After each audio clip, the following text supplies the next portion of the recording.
So hello and welcome to another episode of the Wiki Weekdays podcast. I'm your host for this episode, Karl Smallwood, joined as ever by the illustrious Lucas Holland. Hello there. This is a series where myself and Lucas scour out some breadths of the internet for wikis on subjects we're interested in and bring it forward for discussion. And we have an interesting episode today that got sidetracked by both me and Germany. Yeah, so a bit of German getting in the way, and then I guess a bit of just like ranting about a series of Resident Evil a little bit as well. It's been an episode where we've talked about stuff we like, but then we very quickly zeroed in on things we disliked. Yeah, I think maybe we skewed a little bit negative on this one, but it was more just getting out some fun frustrations about series that we do both love. Yeah, and negative in the sense of like what could have been. Yeah. A lot of like theorizing today, right? Like we basically together created a theoretical Resident Evil 8 that doesn't suck, even though that game's okay, but it could have been better if they focused more on the slam dunk 10 on 10 design of Lady Dimitrescu. And also Karl deciding that German Pokemon are the Pokemon. Lucas, Pummeluff. Pummeluff. And speaking of like flawless 10 on 10 design, before we move into like discussing your wiki, Lucas, for ourselves from the past, we have to talk about the flawless design of today's Pet of the Week. Oh yeah, of course. And Pet of the Week is one of my favourite gimmicks we've ever done. Mm-hmm. Like on Fact Fiend, we had gimmicks. On Wiki Weekdays, we've got gimmicks. My favourite is Pet of the Week. I absolutely adore how people are leaning so hard into this is my pet, their Pet of the Week. And this week's Pet of the Week is Marty, the sausage dog. And one of my favourite things to do when someone sends a picture of a pet into our Pet of the Week section on our Discord is just zooming in on the animal's face and just reposting it. And the one for Marty is so good. It is very good, yeah. And I will say, obviously, you know, it's one of those things of just, I have a bias. If you're going to post a sausage dog, it probably is going to win Pet of the Week. Especially a fluffy sausage dog, yes. Fluffy sausage dog.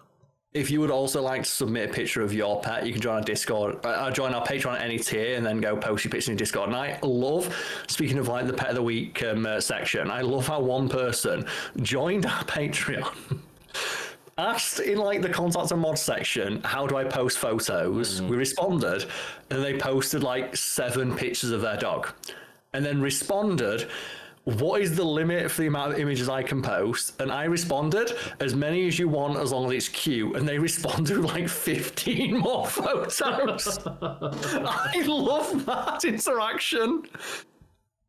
I know we picked Marty, but I just wanted to single out that interaction in that section of the Discord of the person who's like, I'm just going to post. And the best is, half the photos are of the same angle. They're clearly like the same photo shoot.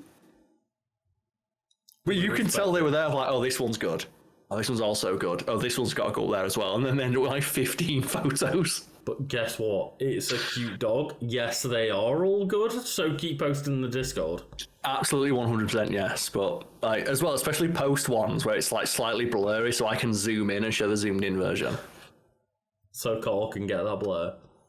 Yeah, there's just something so innately hilarious about a zoomed in picture of a dog. It's like I went bowling with a friend of mine the other day, and the first game we played, they did all right. Second game, they spooned it straight into like the gutter 6 times in a row. No. And it got to the point where like they were telling me, go stand around the corner while you take the shot. And I was like filming them on my phone from around the corner. And I managed to capture the exact moment they realized I was filming. The 0 point had been scored and it's them running towards the camera like this. It's like, perfect. And that is now their profile photo in my WhatsApp. Excellent. But yeah. Yeah, thank you for Marty for being the Pet of the Week, and I guess we've got... Thank you as well to our other supporters on our Patreon, right? Like, you know, they're not as, like, visually, like, you know, they don't have the visual prominence of Marty, but we have our supporters who you can see, like, you know, floating around us, people mentioned at the end of the video. Thank our Patreon producers, our PPs. Our PPs. And then at the end of the video, never gets old. A shout out for the big PPs as well. Yeah. Never gets old, does it? No. shouting out, like, just so I can sit there and go, you know, like when people ask me, so Karl, what do you do today? So me and my mate Lucas will record some videos and give a shout out to our PPs. Always love the shout out to the PPs. It's all like, yeah, just like, you know, we just sat there, like getting our PPs out. Like we have to record like the special shout out for the end. You've taken it too far, Karl. You've taken it too far. Okay. I don't want that far. Here's Lucas from the past talking about Pokemons. So Lucas, what wiki have you brought forward for us this week? Well, I have brought forward the wiki article for Pokemon Fire Red and Leaf Green. Any particular reason? Like what's happening in the news that would make you think of these games? I wonder what's happened recently of just Pokemon's 30th anniversary is about to happen. Pokemon Fire Red and Leaf Green are about to get released on Switch for maybe a bit of an extortionate price and maybe not much of a remaster, but that's... Okay, so let's just, okay, that's the thing that everyone's talking about in regards to Pokemon Fire Red and Leaf Green. Mm-hmm. The price, what, 17 quid? So yeah, it's like $16.99 in terms of pounds. I think it's $20. I'm not sure euros wise and other currencies and stuff. But... around that price, and that's fine. I'd be happy with that. Because when I saw that, I went, "Oh, about 20 quid. That's about what you'd pay for like a remaster or something." Then I realised, oh, it's not a remaster, and they are still selling the game separately. That is fucking diabolical. The idea of selling them separately at this point in time, fuck off. The games are still sold separately. They are not remastered in almost any way, as you say. There's no online component. They will be compatible with Pokemon Home at some point, but not at launch. But other than that, it seems like they're essentially exact versions. To the point where, Karl, if you want to have multi-language versions of the game. Isn't each like language version also separately? Yeah. If you want to play it in like Japanese, you have to buy an entirely different version. It's like, yeah, fuck off. Most European games, for people who may not be aware, come in like multilingual states at this point of like, yeah, if you buy a game in Europe, it's expected to be, you know, at least like the main few languages of like English, Spanish, Italian, French, German. To put in perspective, I have literally never played any game that doesn't at least have like Spanish, French, Japanese, usually Cantonese, as the very least an option in the menu. The fact they're selling them as separate versions, like that reads like an oversight. It's something to do with the fact that basically because there's the gambling corner in the game, if they changed any aspect of the game, it would probably be rated as like maybe potentially like mature game or something. I still remember that they years ago did like a re-release of Pokemon Red and Blue, and Pokemon Red and Blue having the gambling corner meant it was rated teen. Yeah. And someone pointed out of like this game having one section where you can like play like a roulette wheel means it's technically contained gambling, and then they showed you like, here's like the trailer for the loot box system in like the latest NBA game, which is rated for kids, and it's like straight up fucking a casino. Yeah, with real money casino, not Pokemon money casino. Not Poké Dollars. Yeah, exactly. Whereas this version would be gambling with Poké Dollars, which you can't buy. You have to earn in game. Yeah. But also at the same time, like, why is it every time there's something fun or new or interesting about Pokemon, there is always that caveat of like, okay, so what's the thing that they've done that makes you go, rather than go, oh, cool, a Pokemon thing, you go, because I saw, Fire Red, Leaf Green, those games were great. Oh, that's going to be on the Game Boy Nintendo Switch Online that I already have, right? Yeah. Oh, no, you got to buy them separately. Fuck you. And that's the thing, like, why is it that it's always Pokemon where there is always the, okay, wait for it, where's the thing that's going to make me annoyed? Because, Karl, Pokemon is the largest media franchise in the world, so therefore they know they can have just a buffer where they're going to get away with a lot of shit.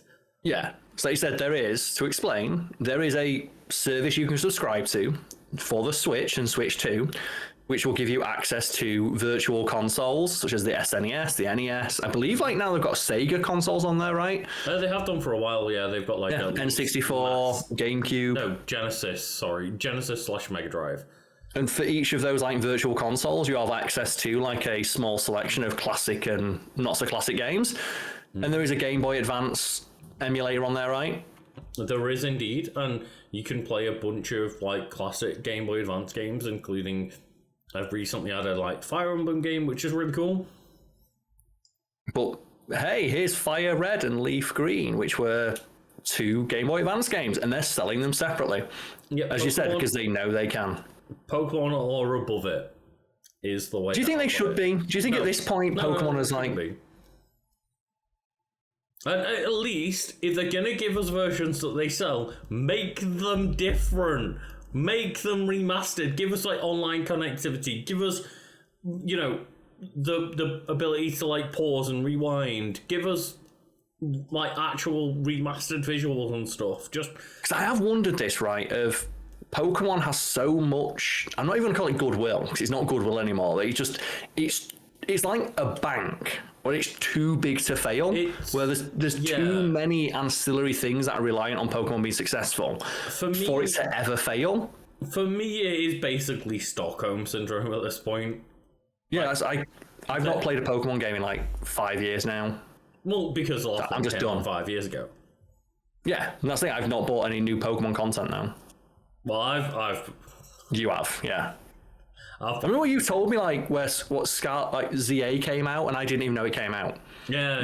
That is how much I've been able to remove myself from, like, the Pokemon ecosystem. I didn't know a new game came out, because I just didn't give a fuck. I'm sitting there like, Karl, don't worry, I've already pre-purchased Pokemon Legends ZA, its DLC, Pokemon Pokopia. I'm all in.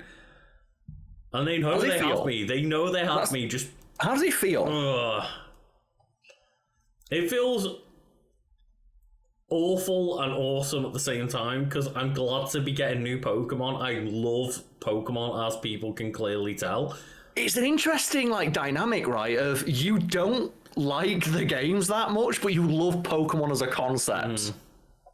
Yeah, it's such an interesting like thing. You mentioned they've got you by the balls. I love the Pokemon. I don't love the games, but I'm willing to love the games enough. Bear in mind, by the way, person here with 200 hours in Pokemon Legends ZA, like, it's not like I don't play them. It's not like I don't enjoy them. I think actually I've got a question for you, though. A lot of interesting stuff. But yeah, go ahead. What question have you got for me?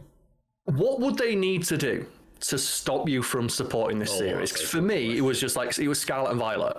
Scarlet and Violet were just, I played them and went, these look like shit, they control like shit, the story's bare bones, and I think it was when they released the new DLC, and I was okay, I was annoyed, but I was okay, and then they released the DLC that just straight up had better Pokemon, and I went, no.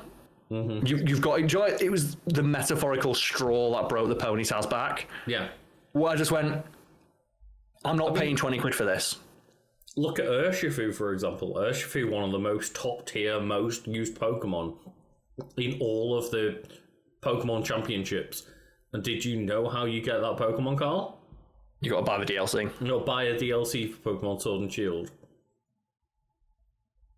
So there were literally people being pay-capped out of one of the most essential Pokemon in all of the competitive Pokemon competitions. And obviously, the competitive element is not like the appeal for everybody. It was the appeal for me, and I just remember like it was very freeing. I compare it to like, Joe, when you got too many tabs open and you accidentally shut them and go, I don't even want to go find those tabs. Even though I know there's a button you can press like Control Shift T to bring your tabs back up. Sometimes, you know what? I didn't need those tabs. I'm good. I'm free. Call because you saying that competitive is what matters to you. In your, being right now, when Pokemon Champions comes out, and that is just a game where you can play the Pokemon battles, you can train them and get them within the game, you can use Pokemon Home. I think I'm done. I think I am. I'm calling you out. I'm bringing you back in. No, I think I'm done. No, I'm not letting it happen. I actually think I'm done. It's not happening, Karl. I'm sorry. You can try, but like, it's. I've seen the light almost. Like I said, when you shut the tabs and you go, I don't actually give a shit about. I remember describing it when I got really into like Dragon Ball Z Dokkan Battle, and I got super into it, and then to the point where I play it every day. It's like shitty Dragon Ball gacha game, but I like Dragon Ball, so I was in. And then I got a new phone, and I forgot to like get the game transfer code from my old phone, and I re-downloaded the game, and I went, well, I've not got the transfer code, and I've deleted it off my old phone. I realized I don't actually give a shit. And I just realised I am free, but I couldn't realise until it got taken away from me. See, that was great. But you didn't have a Dokkan Battle friend. True. Actually, I did. Back into the dredges. I did have a Dokkan Battle friend, and he similarly stopped playing because I stopped playing. That made him stop playing. But they weren't committed enough to drag you back into the dredges that is Pokemon. Well, I'm hoping that I can be that friend for you to drag you out of Pokemon. No. Like, I am sunk in. I am so sunk in that I'm bringing you back with me. Here's a theoretical then. What about if Pokemon Home crashed and you lost all your Pokemon? Would that be enough? Similar to how I lost like my thousands, I don't think it was thousands, but like my hundreds of like super rare Dokkan Battle characters. If Pokemon Home crashed tomorrow and you lost all your shinies and there was no way to get them back, would that be enough of like a clean break from Pokemon as a franchise for you to go, maybe I should get something else as a hobby? Because it wouldn't even be the shinies. I now have a functional living deck. Living decks, yeah. Would it be enough? Every single Pokemon that exists, not every single version of it yet, I've not got every single variant, but every single Pokemon that exists, so a Charmander, Charmeleon, Charizard, Bulbasaur, Ivysaur, Venusaur, every single Pokemon in every single stage of its evolution is in my Pokemon Home right now. I have every single one, and also several hundred shinies.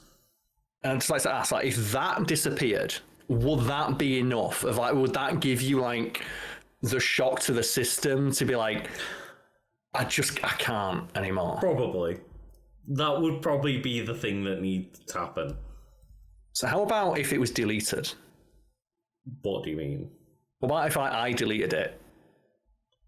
Then our friendship is our friendship. That's the thing. I'm also curious. If I deleted it on purpose, would that be the end of our friendship, or would it be like? Would it be a rift that'd take a while to get over? No, it wouldn't take a while to get over. It would take. Would it be straight up done? I would end it. You'd be straight up. Okay, it's good to know. Yeah, I'm not letting you do this. What if I paid someone to do it, but you never found out? No.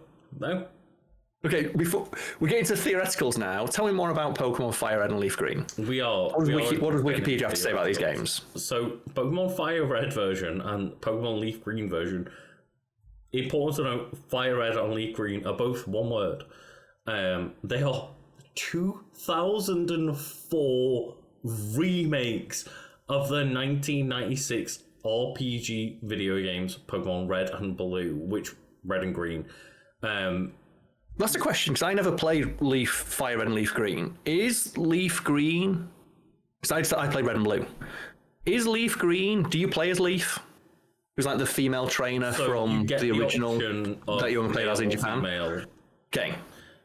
Leaf was like the Japan exclusive character, right? So Green was a character that I'm not sure that you got to play as. I think you always had to play as Red. But Leaf even in Blue, which I always found funny. You play as Red in Blue. Mm-hmm. That's a really fun, quirk of those games. So even in Green and Blue versions, you played as quote unquote what became Red.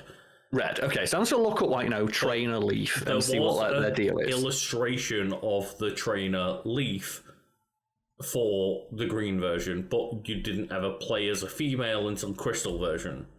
Okay, and it says here that Pokemon Leaf is the female character in Pokemon Fire Red and Leaf Green. Yes, so Leaf is the player character in the game. They are the female playable character in Fire Red and Leaf Green. That is retroactive. It's not a case of if you bought Red, you played as a male, and if you bought Green, you played as a female. Okay, I'm not too clued. I know In Japan, it was exclusive games, right? We're not to really know that much. Yeah, and we've talked in the past about, like, obviously I said I'm not in on Pokemon anymore, but like, obviously I've got a decade and a half of my childhood was taken up by this series. I fucking love Trainer Red. Yeah, I've talked before, like, he's probably one of my favorite of all of like the silent protagonists from video games. One of the best. Trainer Red might be my favorite, just because they've canonized like his silence as the fact he just doesn't like talking. In terms of my favorite silent protagonist, it is the multiple variations of Link, especially Breath of the Wild and Wind Waker Link. But they're not canonically silent within their games. You just don't have voice acting in the games, whereas Red is just a guy that just stands there and to you, ellipses you. Well, the thing is, like, when I say silent protagonist, I don't mean that the character literally can't speak. It's just that they don't talk that much, and there's plenty of games where you have a silent protagonist who didn't talk for gameplay reasons that they later canonize a reason for their, for example, like Breath of the Wild to speak, or Tears or unwillingness to speak.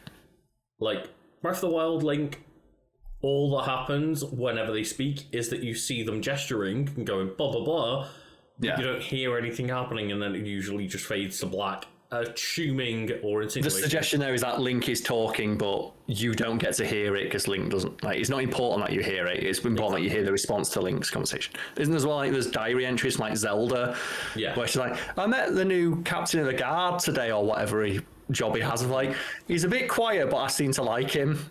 Yeah, like other people talk about the fact that Link's just really quiet. It's like he's kind of cute, but he's a bit quiet. There's multiple entries in Zelda's diaries where she's just on about, yeah, Link is my protector. I don't really think he needs to be my protector, but he also doesn't really talk at all. And yeah, there's those things where people make a note of it, but Red literally doesn't talk to people. We never spoke in games, but they do mention that he does talk. Because they clearly Red can talk, but I love that they canonized in later games of like, well, Red just doesn't like talking that much because he's all about Pokemon battling and he doesn't care. Like, Blue will show up with Red in Pokemon Sun at the battle tree and go, hey, this is Red.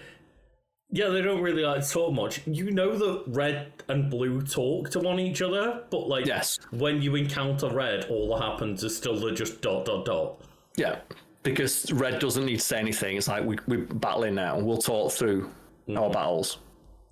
Yeah. And I've just always thought, like, I've always liked Red as a character. I think they're a super clean, simple, iconic design. Really, I don't know about Fire Red and Leaf Green. But yeah, I like they canonized Leaf as well, because she was from, like, the manga, right? Again, I think it was, like, concept art for Red and Green, and also was in the manga. But yeah, they weren't in the games until Fire Red and Leaf Green version, where after Crystal, we always got the choice of playing as a boy as a girl. Girl is the correct option, and yeah, you just play as Leaf. Do they have as well, like, because in later like Pokemon games, the designs for the like base trainers you played as get a little bit too messy. Like, I love the simplicity of like Red and Leaf's design of just Red's wearing like, you know, pair of jeans and a baseball cap and a plain t-shirt, and Leaf's just wearing like a skirt and a hat. They kind of keep that with like the Gen 3 designs and a little bit with all of them, to be fair, but I think the only time they get out of control a little bit is when character customization comes in place, where I prefer that option of just, you're a Pokemon trainer, be your own Pokemon trainer. I always just like Leaf's little hat. I always like she just wears like a little sun hat. I don't think they've ever had a bad hat in Pokemon in terms of what is the canonical non-changeable characters from like the player character has never worn a bad hat. Leon from Sword and Shield is probably arguably one of the ugliest designs in Pokemon. And also the first hat you get given in Pokemon Legends EA, where it's that Trilby with the awful white line across it. And as a post-Trilby wearer, Karl, I'll tell you that Survivor. You're not aware of Survivor. You're a Trilby survivor. I am. I've many Trilbies.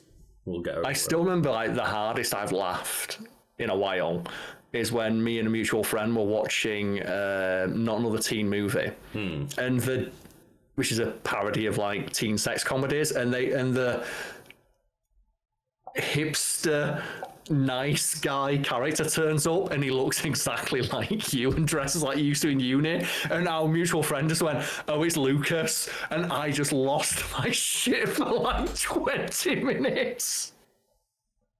So Lucas, tell me more about Fire and Leaf Green. I'm going to look up that character. So I was not aware of this revelation. He dresses exactly like you.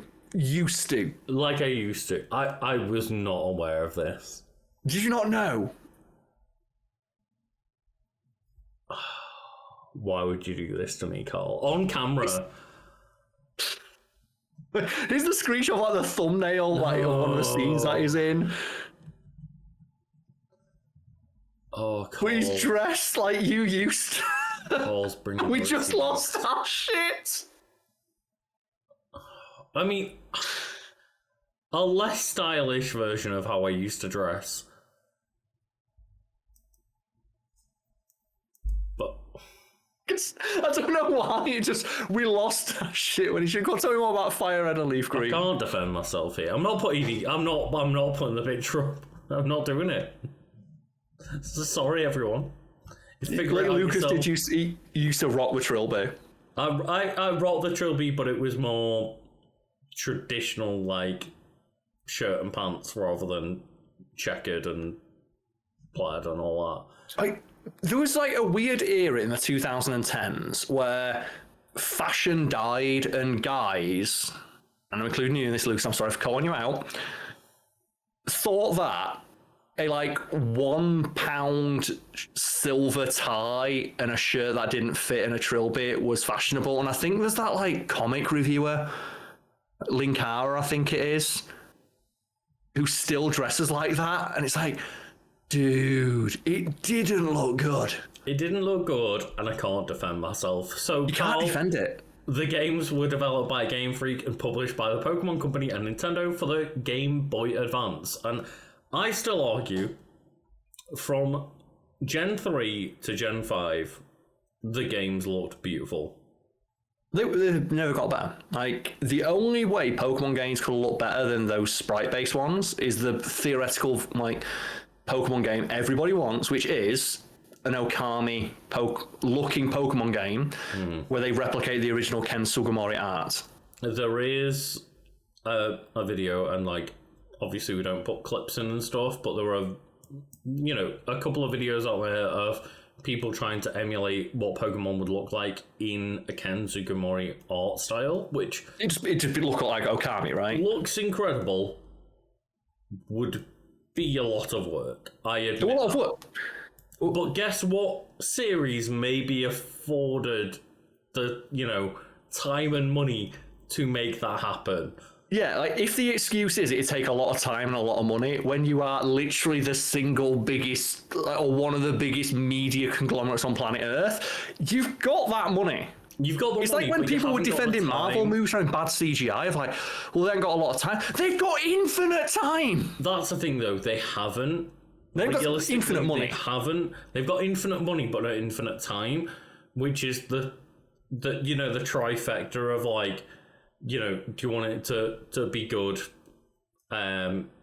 be cheap? You can have it can look good, it can be cheap, or it can be fast, right? You can't have all three. It can't be all of them. Yeah, that's thank you. And but Marvel movies that have like bad CGI are like the movie-based equivalent of like, well, surely if I turn the oven up to 800 degrees, the cake will cook twice as fast, right?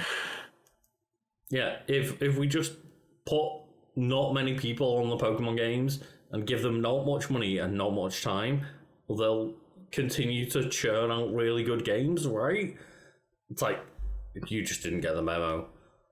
Like, generally speaking, as far as people are aware from, like, leaks and stuff like that and internal memos, the games don't get much time compared to other big games of similar scope. Which is weird. It's so strange. Well, they also don't get much money. And yeah, what do you want Game Freak to do with that scenario? Well, there's not that many developers, there's not that much money, and there's not that much time. It'd be understandable if this was like a series that isn't popular or is like a niche thing. Like, I thought a couple of weeks ago about the fact that For Honor is still getting updates to this day. And that's because For Honor has a very dedicated fan base and a small but well versed in the mechanics and wants and needs of the player bases, like a team that understands what the game is and what it should be and how to, keep that ship running despite like the lean budget and like resources afforded. It's Pokemon. It's Pokemon, and the reason they don't have much time, I don't know the reason they don't have much money or staff. I can't answer that. The reason they don't have that much time is because the Pokemon machine has got to keep milling. Yeah, because it's like the moment there's not a new generation of Pokemon is the moment there's not a new generation of anime, of plushes, of cards. Like, it's all in tandem with one another, and you can understand that from a business and financial perspective, it makes sense that this thing has to keep going. It's a bank that's too big to fail. It's like when people say, like, how is it that my bank or my insurance provider or like the people making like TVs or TV shows and movie series, how is it that they continue to suck shit and get worse every single year and the service offered is worse, the cost goes up? How are they not being usurped or replaced by another one? It's like, because they're too big to fail. They're too ubiquitous in modern life. So I'll never forget when it got pointed out to me, like British Gas. I remember, like, what do you honestly? I think it turned me into like an activist instantly.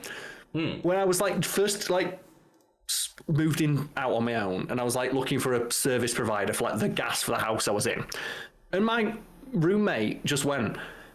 I did a check, and we managed to get like a deal that was cheaper than what British Gas were offering us, and they just said, "How does someone undercut the supplier?" And I went, "Wait, how the fuck does someone undercut British Gas? They own every aspect of production, and they still shit." Yeah, it's similar to when there are internet companies who, if people undercut don't know, BT, literally British Telecom. They own the lines. They own the lines for the phone. You have to pay line rental to BT to use other service providers, and they can offer you a cheaper, better service than BT. Yeah, somehow there are companies out there that do it cheaper, with faster speeds, with better customer service. Like, but you don't own it. They do. Like, how? How do they not have a complete and I'm glad they don't have a monopoly, but I also think in a market where you have competition, how do you not automatically have the best service? Because you own the supply and you still shit. Yeah, because it's impressive to be that bad. Because capitalism, like a little bit of gain is not enough. Yeah. And yet somehow we are turning a discussion of Pokemon Fire Red and Leaf Green into socialism is good, but we're doing it. But remember when my housemate pointed out, and it broke my mind, because I'd never considered, like, how do you undercut and provide, as I said, better service, cheaper, like, costs than the people who you literally have to pay line rental to? Because they own all the infrastructure. It's bizarre and fascinating and fucked and all of the above. Just, it's weird. But, yeah, Pokemon Company essentially have like what could be a monopoly on RPGs at this point, but even just the fact they have unlimited resources, relatively speaking, they could have unlimited resources, but they choose not to remain smaller and more profitable. And yet, I played Clair Obscur multiple times through, and that game is a better RPG in every single way than I think any Pokemon I've ever played. I've got a question for you, though. Like, what is your favourite archaic thing that Pokemon refuses to change just because it's the way they've always done it? And why is it the fact you can only have one save? Like, is that the most indefensible, like, quirk of Pokemon. I don't really think that's applicable anymore because you can just have Having only one save feels so archaic. It's not Animal Crossing where no matter how many profiles you make on your console, you have to share the same island. You can single just make persistent. you can just make another profile and have another save file. It's not. But you can't have two. But you can't have two concurrent save files in a copy of Pokemon. No, you can't. But you can just make another profile. You can make, but still, like, you can't do that in the game. That's like you doing something outside of the game. The fact that I can't boot up a copy of Pokemon and say, I want 2 copies. I want to run concurrently and have 2 different saves. But I've got multiple runs of Pokemon Scarlet and Violet because I just made a different profile. It's not. Yeah, but that's you doing something outside of the game. I don't think it's that. And you know for a fact that if Pokemon could change that, they would. They 100% will stop people doing that. I'm sure they would. Similar to, like, well, I mean, I guess they technically could if Animal Crossing can do it somehow. Because Animal Crossing, if people aren't aware, it doesn't matter how many profiles you've got. You literally, if you are on the same Switch, have the same island. And if you make a new profile to start a new island, you just join the last person's island. And It's fucked. There's no way to deal with it.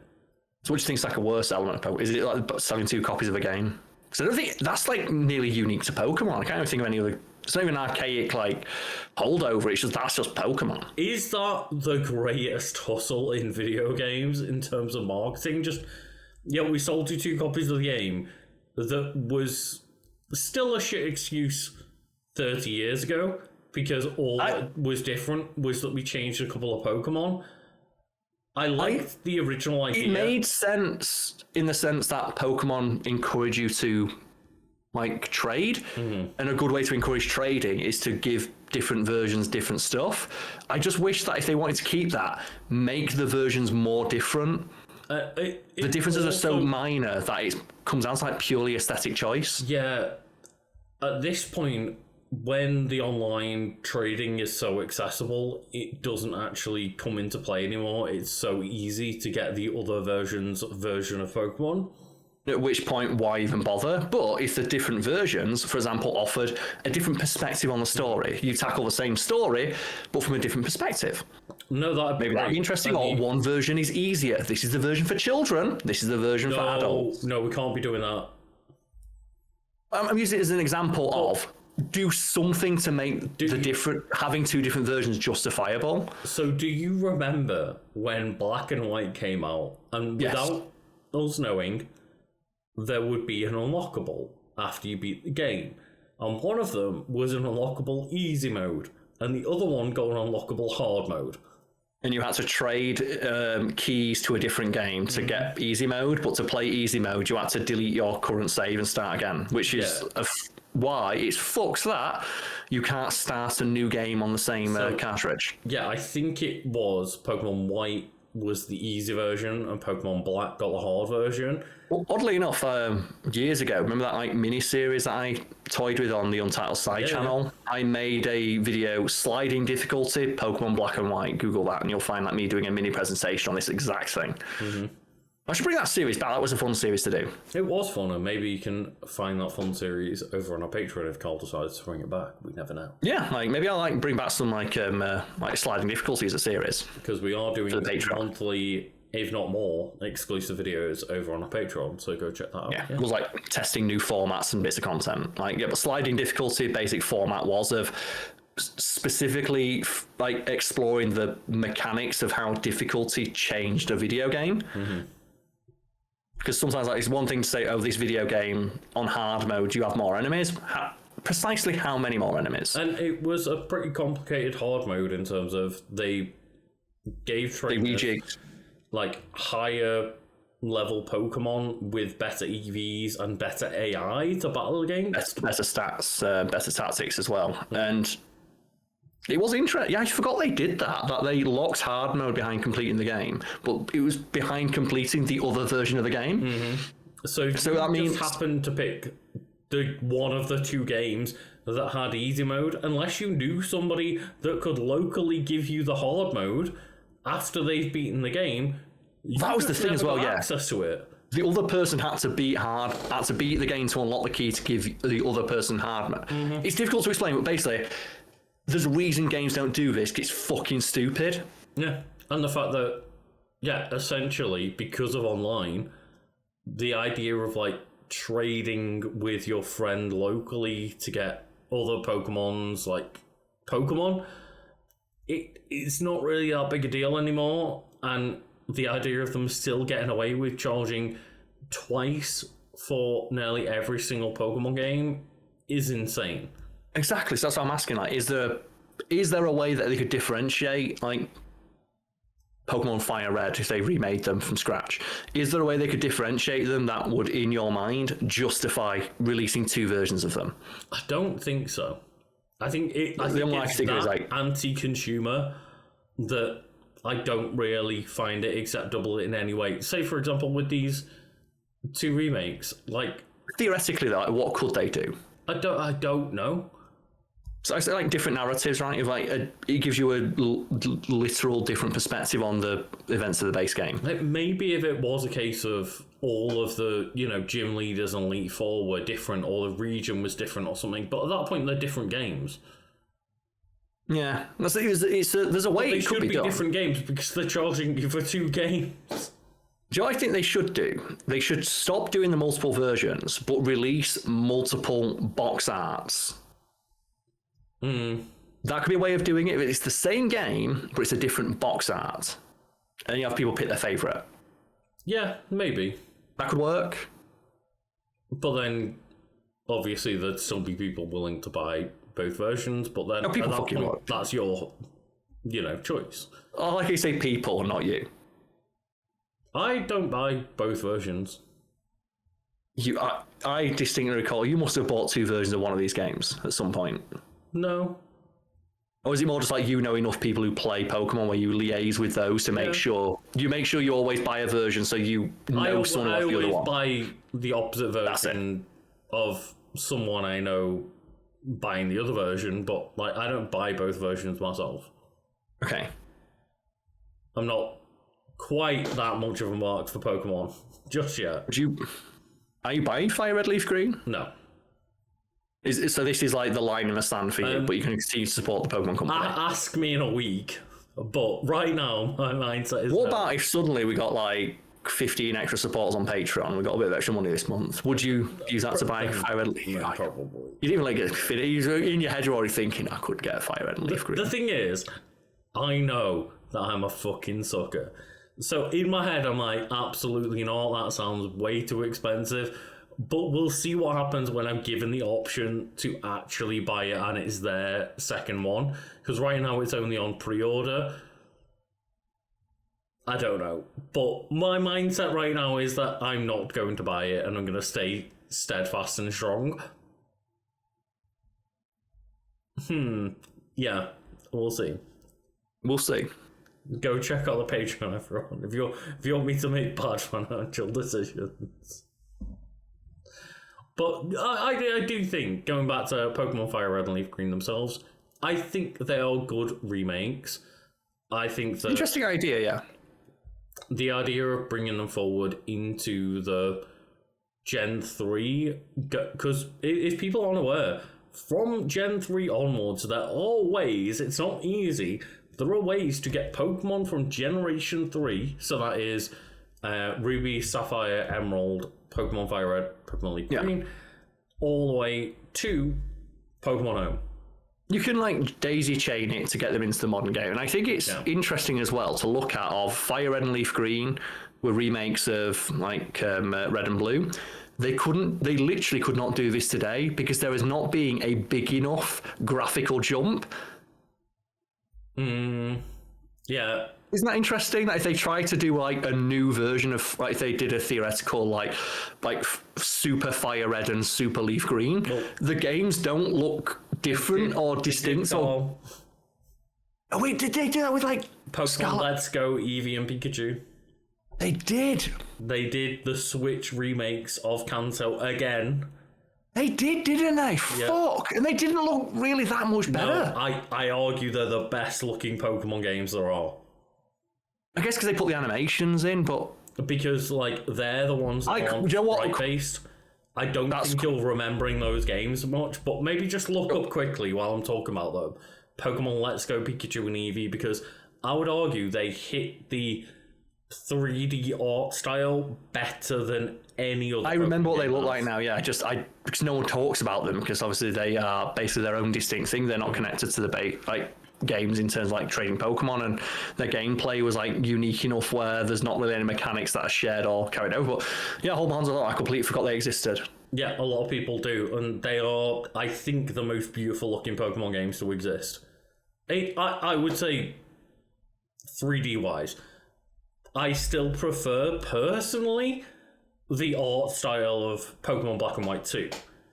I think those sprite-based games get pretty great looking. I don't like the 3D elements that they put in on the DS games of like the cities and stuff being like those like pseudo 3D situations and stuff. But in terms of like the Pokemon battles and the Pokemon animations and stuff, I really love Pokemon Black and White too. Which your mind fills in the blanks, doesn't it? It's the people always talk about sprites being not superior, but they do spark the imagination better than 3D graphics. And I feel for Pokemon being a series that's aimed at children, but can be enjoyed by people who are young at heart as well, like yourself, Lucas. Pokemon works better when it's simpler. Yeah. Because, as I said, sparking the imagination of a child. One thing I did see that made me laugh recently is someone talking about the Pokemon Spoink. And Spoink, yeah, Spoink. Little piggy. Very cute little pig on a spring. Possibly one of like the best named Pokemon as well. Spoink. Yeah. Spoink for a pig. For a pig, spring, spoink.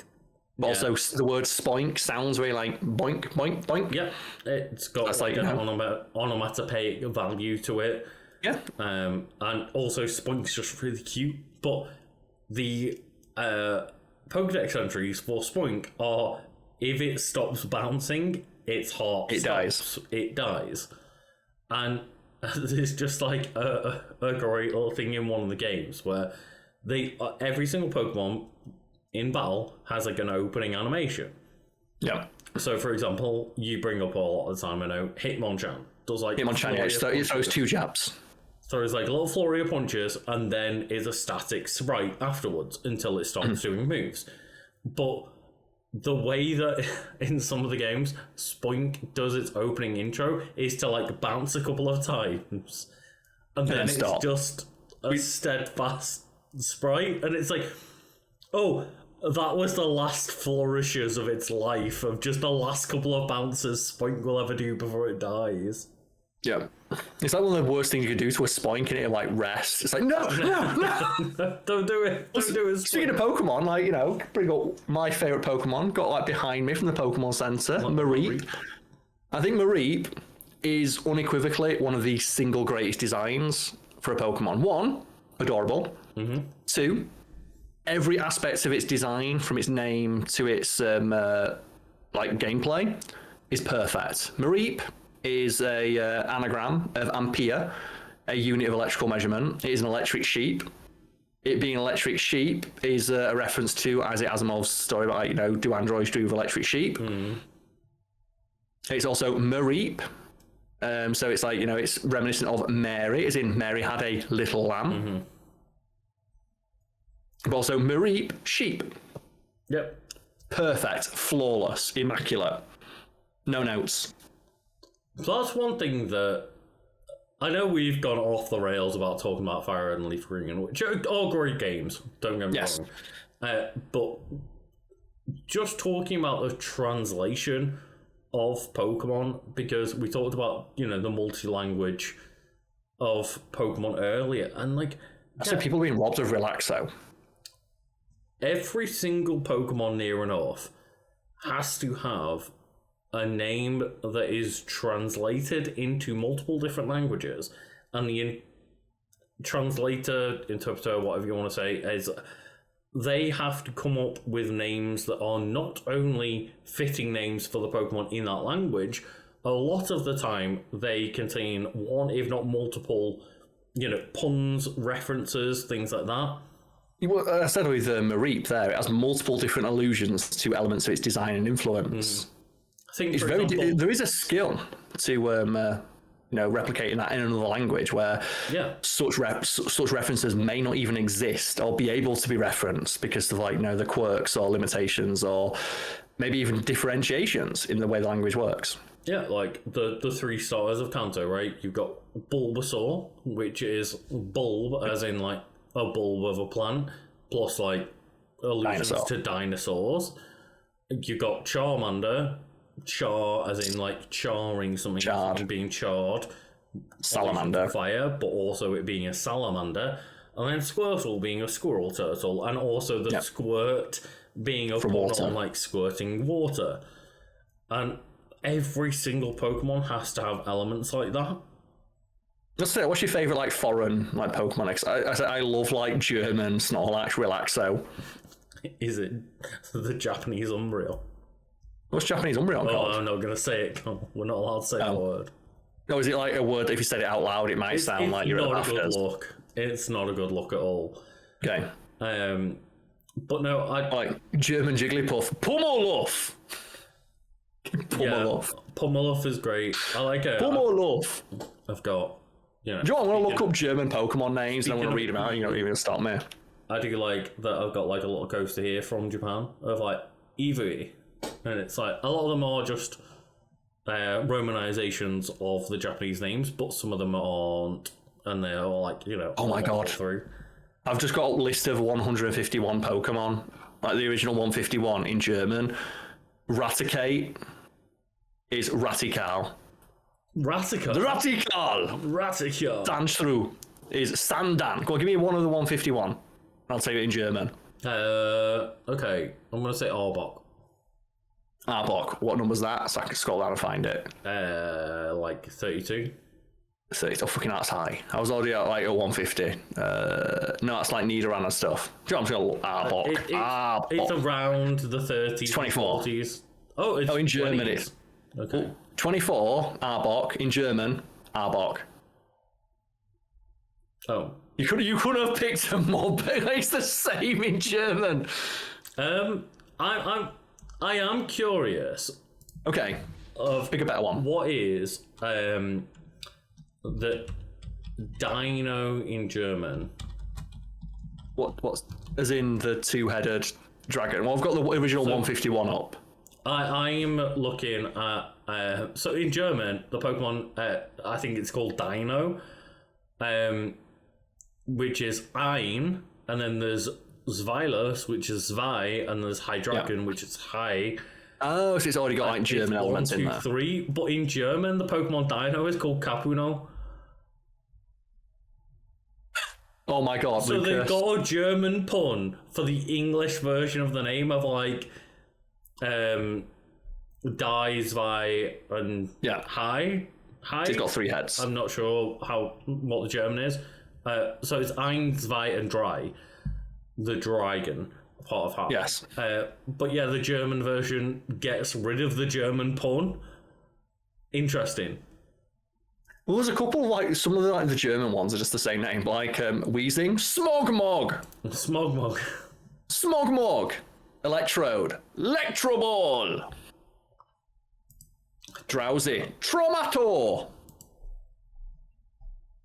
Muck, Slimeock, Grimer, Slimer. I'm saying like the Pokemon the announcer from Smash Bros. It's funny because that's where like Pummeluff comes from. Because it's like when you pick like German language option in Smash Bros. And pick Jigglypuff, it's like Pummeluff, and Wigglytuff is Noodleluff. Venonat, Bluezook. Can we have this the entire episode? Oh, I'm looking up Japanese names for Pokemon now. Well, Lucas, what about what do you think Shiggy is? Shiggy! What would you say that is? That's Squirtle, baby. That's Squirtle. Well, Schmetbo! What do you think Schmetbo is? Schmetbo. Schmetbo! Is this in the original 151? 151, yeah. My pronunciation's all over the place, but it's still fun to say. Schmetbo! Oh, that's rough. Dragonite. It's Butterfree. Oh, okay. Just a lot of people say, oh, do they just like, no, just there's not always like a direct pronunciation, is it? Oh, I'm on to like Igglybuff, Fluffleluff. I always like Charizard's Japanese name of Lizardon. Lizardon's pretty good. Oh man, I've looked it up. In Mareep, in German, Voltilam. Voltlam. Yeah. Voltilam. Sudowoodo, Mogul Bomb. Espeon, Siana. Slowking, Lachoking. Unknown is Incognito. That's fun. Oh, no. That's for Incognito. So I've got a Japanese name for Alakazam, Karl. Yeah, go for it. Can you guess what Alakazam is? You're not going to be able to guess it. No. Go on. Food in, I like it. In. Oh man, you're never going to guess what Schmeagle is. Farbeagle! Farbeagle, that's fucking awesome. I've got a more guessable one here. Can you guess Go for it. Rapidash is potentially called in Japanese? In Japanese. I don't know. Mini Rapidash, I don't know. It's something to do with running. I'll give you that hint. I don't speak Japanese, so... No, you don't, but it's a romanized version of the name. Speedy or something like that? Gallop. Gallop. Okay, it works. It's Galapu, which is Gallop. Yeah. Like, the German names are fucking awesome. I'm loving the German names. Spoink. What do you think Spoink is in German? Spoink. It's Spoink, but guess what Grumpig is in German? Groink. Spoink and Groink! Mate, that's the title of this video. Spoink and Groink. I've got a spoink in my groink. Can this be the entire video? Can we release like a Patreon exclusive of us going through the original 151 in like a different language? So audience at home, pick a language. Yeah. Go to our Discord right now and just let us know like what language you think we should go through the original 151 in. I'm thinking German. German, because a lot of those German ones, some of them are the same, but if we pronounce it with a bad mock German accent, we can really, really piss off some German people. Can you guess what Mareep is called in Japanese? Mini sheep. A Meripu or Melliboof. Mareep. Because I think as well the French versions are also really funny, because I imagine us putting like the most racist French accents we can. No, hang on, Karl.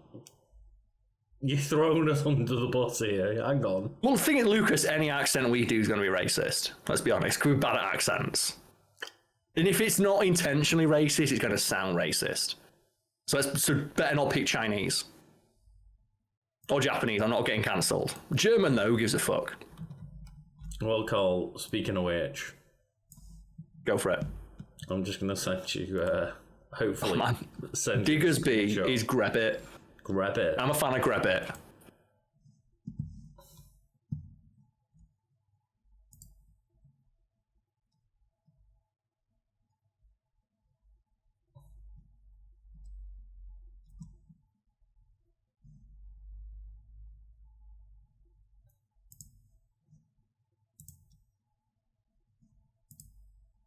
Play with each other.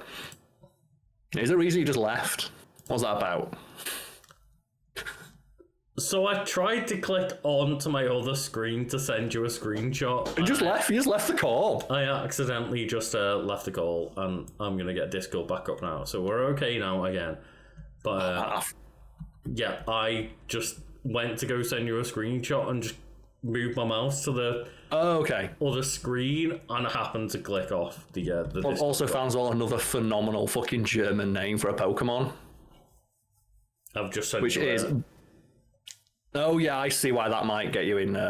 Saying that in like a mock German accent, a mock Japanese accent might get us in trouble. But yeah, Buzzswole, which is the buff like a mosquito. Oh yeah, mosquito buff man. Yeah. Yeah, in German is mosquito, as in like mosquito, but mask. It's got the mask. It's buff. That's pretty clever. Doesn't mean like keeping like the original idea behind the pun in its name or the reference in its name, keeping the spirit of it alive. Like Nickit. It's a little fox that steals things. In German, Kleptifox, as in kleptomaniac, but fox. Kleptifox. I also like Nickit as the name of like Nickit is good. Evil, of like, nick it. If you said in an English accent, like, I'm just going to nick it, that would literally mean you're going to steal something. Exactly, yeah. Like, it doesn't maybe make much sense to maybe like American people, I don't know, let us know in the comments, but like, if we would say, I'm going to nick it. To nick it, yeah. That would literally, we would say it as I've said it, but it would mean nick it, two different words, but to then combine it as one word of just like the thief fox. The thief they're going fox. to nick it. It's like, that's how an English person would just be like, I'm going to nick it, I'm going to steal it. But Mosquito. So big let me know mosquito. What if you've still got it all? What is Blacephion or whatever it's called? Another one of the Ultra Instinct ones that looks even. How do you even fucking spell that? Blacephion, like. Do you know what number it is? I can look for it, but I don't know how to fucking pronounce it. Blacephalon. It's a shit-ass Pokemon, right? It's like one of those awful. The Ultra Beasts are horribly bad. Probably like the worst design things in Pokemon. Okay, here we go. In German, that is Corplosio. So it's like explosive. But you've got like, go on, give me a couple more Pokemon. Obviously, I've got to give credit to my good old Charger Bug. Okay, let's have a look for like Charger Bug then. So Charger Bug in German, Akup. I'm not sure what the pun is there anymore. Okay. Rockruff, Waffles. Waffles. And then Lycanroc, Wallyrock. Waffles is a fucking... That is a top tier name. Waffles is great. Waffles is fucking top tier. What's Waffles? Give us an Arcanine and then give us a Greninja. I am 100% down for Waffles. Oh, Arcanine. And what about Greninja? Greninja. Greninja. Quajutsu. Okay. Quajutsu, so like frog martial arts. Quajutsu. What about Quaquaval? How do you spell that? That's a good question.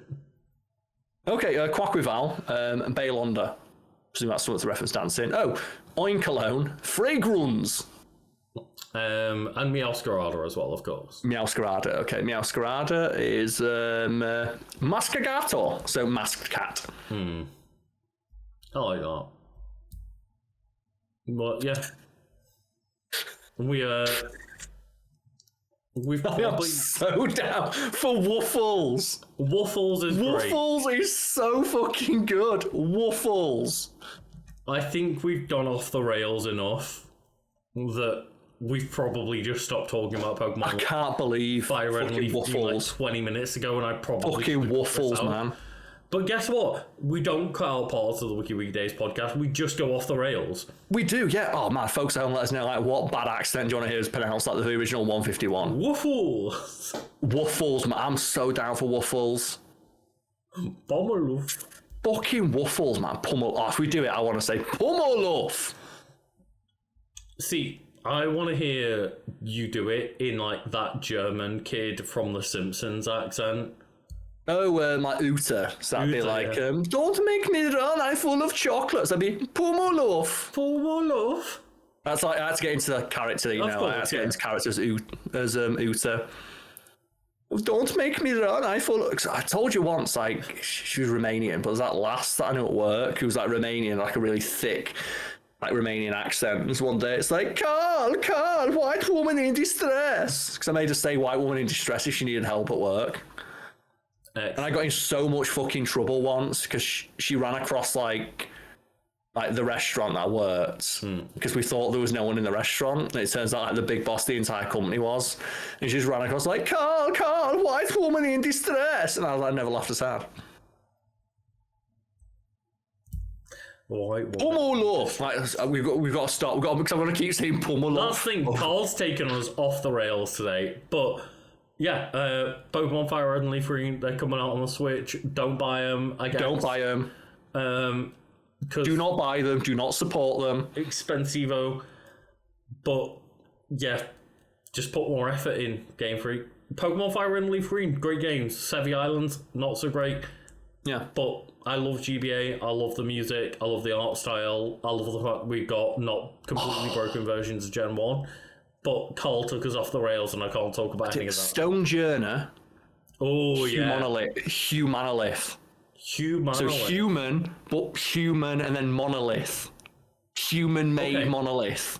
It's based on Stonehenge. Just before we finish then. Okay. You've got to tell me what...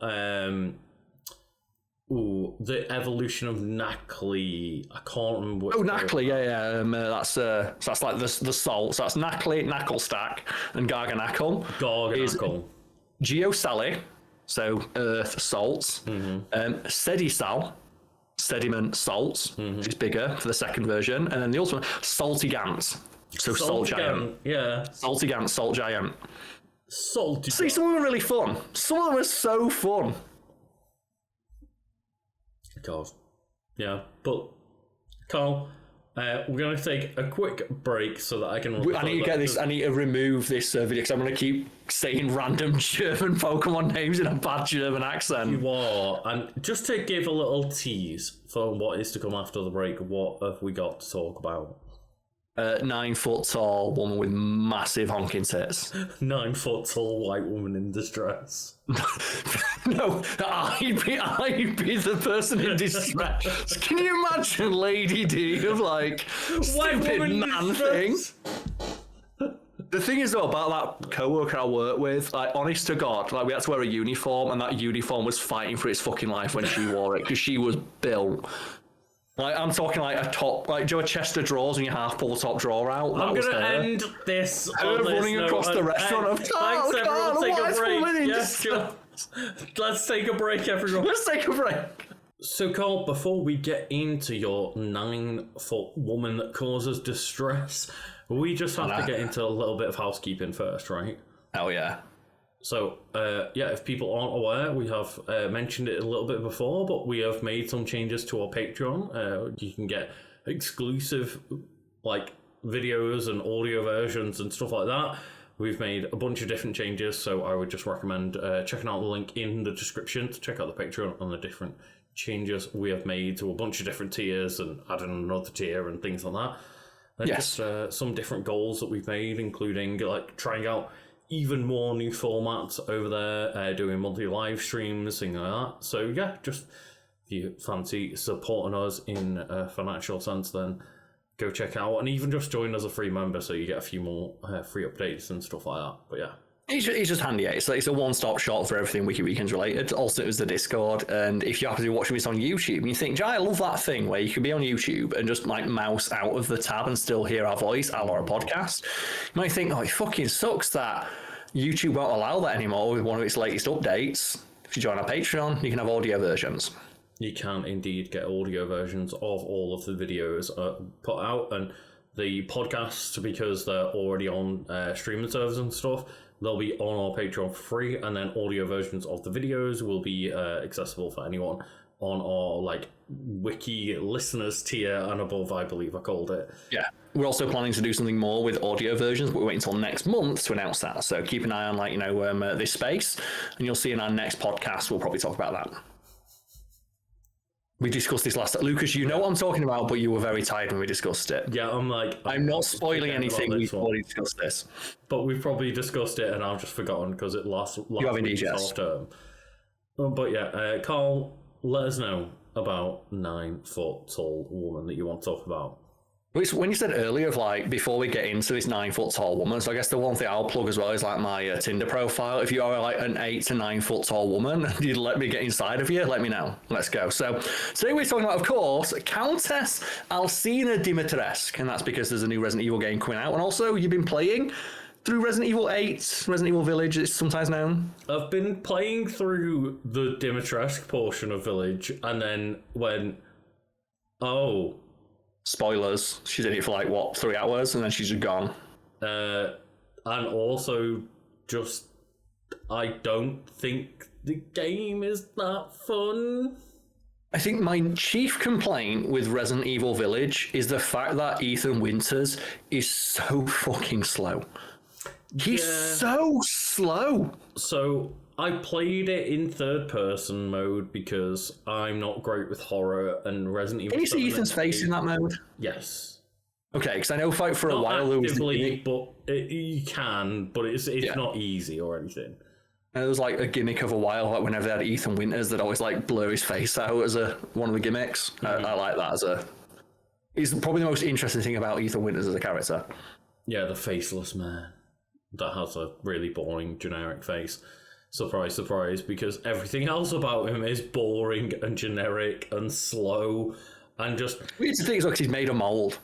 Guess what? Dude's made of like living mold and he's still a boring fucking character. They know that's not the way for Resident Evil, because guess what? The new game has a not boring, but definitely a slow, scared character, but also has Leon fucking Kennedy, because you need those moments of just catharsis in Resident Evil as well. You also need interesting characters. Like Ethan Winters feels like a character from like not even Silent Hill. He feels like a character from a knockoff Silent Hill game. Yeah. That didn't want to deal like Silent Hill has obviously been a series that has been largely identified and known for its like psychological themes, whereas Resident Evil's been more straight horror. Like Ethan Winters doesn't feel like he belongs to either of those. Ethan Winters for me, the reason that I am so meh to Ethan Winters is because Ethan Winters is so meh to everything happening around him. Which is interesting, because in Resident Evil 7 is a really interesting game, and there is a better version of that game that exists if Ethan Winters had a voice actor who actually seemed to turn up after a good night's sleep.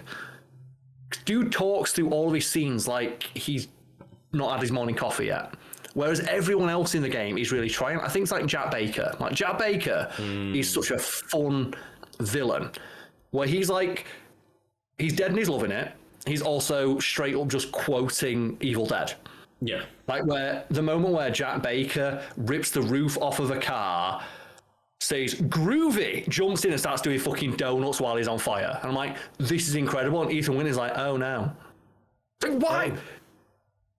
Why did this happen to me? The single funniest line is unintentional. It's like Ethan Winters in the second game that he's in gets his arm cut off and says, oh no, not again. Arm. But he says, not again. And he just goes, oh, not again. But he doesn't say it as if, like, there's no emotion. And it's like... It is literally as a, like, oh, not again. And I feel like if they just like asked that voice actor to elevate his performance ever so slightly to match the energy of the villains, because the villains in 7 aren't great. Jack Baker is the standout because he's the only one with personality. You say ever so slightly. I'm going to ask Ethan Winters to up it by 500%, Karl. But it's so Ham it boring. up. It's Resident Evil. It's a B movie. And it would have been okay if like his performance was more muted, if they were going for more of a straight horror. And like initially, when he first encounters the horrors and he's screaming, his reactions don't feel very Resident Evil. They do feel very realistic. But then when I said, yeah, Jack Baker, who's quoting Evil Dead, and I said doing donuts in a car on fire with a chainsaw for a hand, you can't have a generic default man reacting to that. Both Resident Evil Biohazard /7 or Village /8, the villains are all hammy B-movie villains, but they're put across against Ethan Winters, who is muted guy that doesn't really care what's happening. Yeah, like I said, he'd be better suited to one of the, like, Silent Hill, like the Homecoming, maybe. Silent Hill, he'd probably work. One of the bad Silent Hills. But anyway, we're talking about one of the better villains from 8. We're talking about one of the greatest characters in one of the newer Resident Evil games. Yeah, I feel so bad for not even like feel bad, but it's so obvious that they didn't expect the response to Lady Dimitrescu to be as strong as it was, because she's not in that game for long. No, and I was also very surprised playing Resident Evil Village. I'd played the demo already and decided that, again, first-person Resident Evil was not for me, both in terms of how clunky it feels, and also I don't like scary games, so it's a bit more immersive, and I don't like that. But, I will be playing Resident Evil 9 Requiem on launch day, both players playing in third person. Yeah, that game looks fun, but we're not going to talk about that. So, We're not. I was just going to say, I'm really surprised. But I was just going to say, I'm really surprised that, like, the game basically sets you up in a way that is, like, go down any 4 of these avenues in your choosing, but then doesn't let clearly you do they that. want you to go. They always do Lady D first because that's like the more. I think as far as I could tell, you have to do Lady D first, as far as I could figure out, at least. And it's like, it seems like it was a game that was designed to go, hey, pick any 4 bosses in any order. Complete in any order, but they didn't do that. They locked it off very quickly because they realised, there's too many options that we have to account for. Mm-hmm. And I think that's one of the other complaints I've got about Resident Evil Village is that, do you know when you play through Resident Evil 4 and you get like, you encounter the merchant and the merchant's fucking awesome. Yeah. It's like, hello, stranger. What are you buying? What are you buying? And you get like a new weapon from him. Mm-hmm. And some of the weapons look like they are straight numerical increases on like the damage or the reload speed. But as you delve into the systems, you realise that, okay, so the Blacktail has better handling and more ammo, but it doesn't do as much damage as, say, the Red 9. And the Red 9 doesn't have, like, the bonus headshot damage that the base pistol has. And the Punisher has, like, the utility of shooting through shields. Yeah, like, the Riot gun actually has way more range than the Striker, even though Striker has more damage and ammo. Yeah. And there are people out there that argue there is, like, a best loadout for that game. But there is a lot of creativity afforded to the player and flexibility in how you choose to approach it. When you're playing through Village, every new gun you get is just a direct numerical increase in damage and reload. Yeah. It's just better, which I feel like is very limiting. I will not disparage the game because of that, though, because I think Resident Evil 4 is maybe one of the only games that has ever managed to... It is an outlier. An entire inventory of usable weapons throughout the entire game in unique different ways. Yeah, and it is, like, it's not a staple of the series, but I'm thinking, like, they clearly wanted to reference RE4 in some way, because they even have a merchant in that game, who I think has probably one of the ugliest designs. Intentionally ugly, but ugly. Intentionally ugly, but he's just an ugly design. He references the merchant from RE4. Mm-hmm. If you're going to put that merchant system in, if you're going to put a merchant in who just sells me a better gun after I beat a boss, why not just have me find the gun in the castle, find it organically within the world? And why do I need this shitty merchant? Especially with all the merchant's personality is so exaggerated. It just clashes with Ethan so horribly, and you have to talk to him all the time. Yeah, and the merchant in that game's like the Duke or something like that, right? It's awful. But I just think as well, obviously, they were developed around the same time RE4 Remake came out a bit later, but they had so many side quests for the merchant in RE4 Remake where you could get a bunch of like free, treasures, free guns and upgrades and treasures, and upgrades and things like that. And as far as I can tell, that doesn't seem to be a thing in Village. It doesn't now, but yeah, we'll bring it about to Countess Alcina Dimitrescu, commonly referred to as simply Lady Dimitrescu, was a mutant human aristocrat.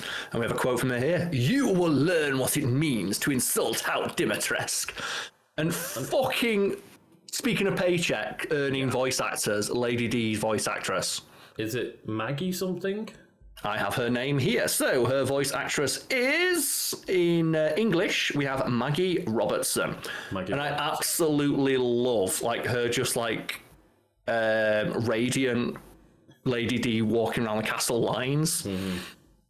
I think just Stupid Man Thing. Stupid Man Thing is it's so dismissive. Mm-hmm. You can really feel just the I am better than you energy bleeding through. It's like Lady D is so she hates the fact that she even has to talk to you. I love the fact that Lady D is dismissive of Ethan. I love the character, I love the design, I love the attitude. I am so upset, as many people are, that she's died in 5 minutes. Recurring villain throughout the entire game like Nemesis was. Yeah. And the other villains in RE8 are interesting. I think the worst one is it's Moreau, I think it is, and he's just the weird frogman. He's visually interesting, but he's not a character. Heisenberg feels like he should have been for another game. Like, Heisenberg is so elevated and so fun that I've heard they shouldn't have blown their load. He should have been like DLC. I've heard Heisenberg is basically like someone trying to act like Nick Cage, and He's Nick Cage, yeah. then also there's the baby person thing that's apparently really horrific and like a really good horror set piece. Yes, that's like the lady who communicates through a doll. Which again, The doll person, yeah. the idea behind RE8 feels interesting because the four houses, like the four lords that you fight, it says here, that Lady Dimitrescu is like one of the four lords of the region in which you explore. Each one is like a different tone. Like the weird frog dude, that's straight up just like body horror. You see the guy transform and melt. Lady D is more traditional RE, exploring a castle. Stalker character. Stalker character archetype from earlier games.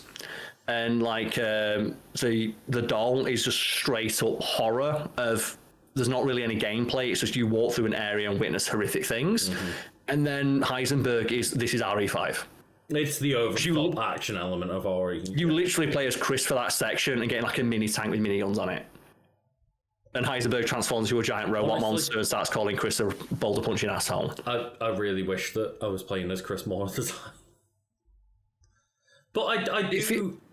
Do you know RE6 was like 3 games in one, and then later 4 games in one when they released like the DLC? And you think like, I'd rather this be 1 game or 2 games and DLC. 4 is too much. Same with this, of like, because it feels like some of the ideas are so half-baked, of like Lady D being such a half-baked villain, because there's like 4 more villains than a final villain on top of that. Why not just do 2 of those ideas and have Lady D for like 10 hours instead of 3? Lady D and then the baby one, or the Heisenberg one, right? Of like, just give us 2. But Lady D and the daughters are a really cool element. I love the theming, I love the characters, etc. But the gameplay of it was so gamey and gamified that it did really pull me out of the experience a lot. Yeah. Because it's only a section that's designed to last for like 4 hours. Also, so they didn't put that much effort into the mechanics or the systems and the variations that you could encounter. There are just rooms they won't enter. Yep.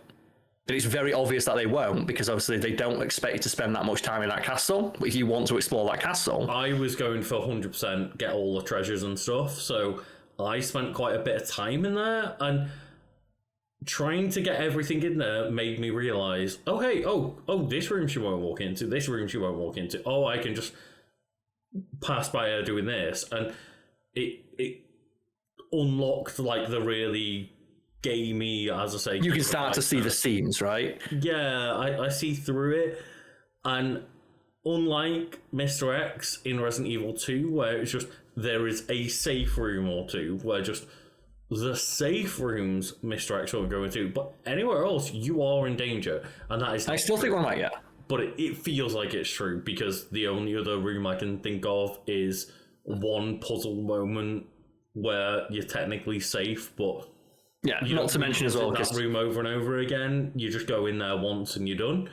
Because so much of that game is built around Mr. X as the stalker type enemy, they put a lot more effort into making him seem like a persistent, constant threat. Whereas Lady D, half of the game is that stalker threat. And I still think one of my favourite animations, anything, is like you go into a save room and Mr. X going. He was leaning around the corner. It's like, I'll get you. But anyway, Lady D was a mutant human aristocrat from 1950s until her death in 2021. Dimitrescu maintained a pseudo-feudal rule over the peasantry near Castle Dimitrescu as one of the 4 lords of the region. For more than 60 years, Dimitrescu was feared by locals over allegations of mass murder and cannibalism, which were later found out to be true. She was killed by Ethan Winters. Boo! Mm-hmm. I mean, after she conspired with Mother Miranda to steal his kid. Let's also talk about the fact that, hey, it's not just the mother, it's not just Lady D. It's the daughters. The daughters too. I think her daughters have an interesting design. I wish there was more differentiation between her daughters, because the daughters' facial animation, I think they're all based on different models. They're all slightly different, but they're all very similar. they're all dressed the same and have the same power set, which again it gives you the.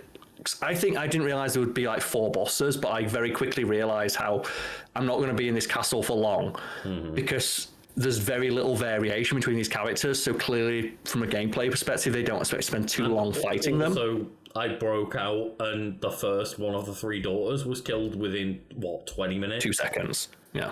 Well, 2 seconds, 20 minutes. It was very quick, and I realized, I was waiting to get devoured by 3 hot emo girls, and one of them was dead almost immediately. It's a shame, right? Yeah, like when people were fawning over Lady D, I was like, well, she should have been the entire game. What? And like clearly they didn't anticipate the reaction, but like it's people maybe don't remember like the reaction to Lady D was so intense, and I remember like Capcom scrambled to try and like capitalize on it, and like do you remember where there's like, they made like the full-size standee for stores with like the actual 9 foot tall, which I would love to measure up to Lady D. I'd love to own it. If anyone out there has 1 or 2, let Karl and I know. And or like all of the fan art, right? I love all the fan art of her like dunking basketballs. Mm-hmm. But yeah, I was there while everyone was fawning over Lady D. The cosplays as well. What about these hot chicks though? What about these hot emo girls? What about the daughters? And just I will never get. I don't even know what their names are, but I have them here. So we have the basic biographical information of Lady D. And his affiliation, the 4 houses and Lady Dimitrescu. Occupation, Countess, Mistress of Castle Dimitrescu, member of the Cult of the 4 Houses, a wine exporter. And that's one of the hints like, she drinks blood, she's cannibal, wine. Very common in like a lot of media of like wine and blood share similarities. And she used to be a member of the Pole Boys, which is a band in which she was a jazz singer. And her daughters are Bella, Cassandra, and Daniela.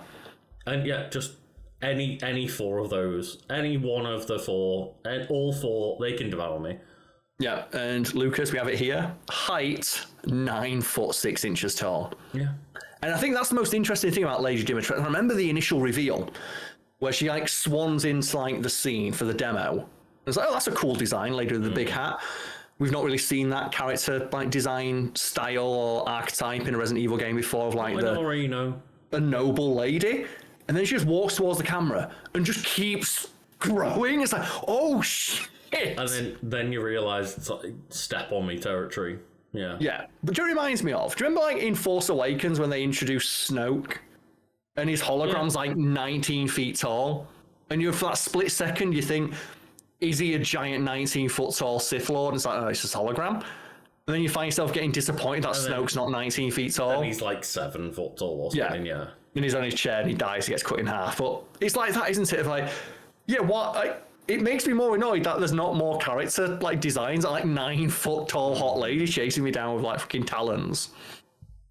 Yeah, they've got.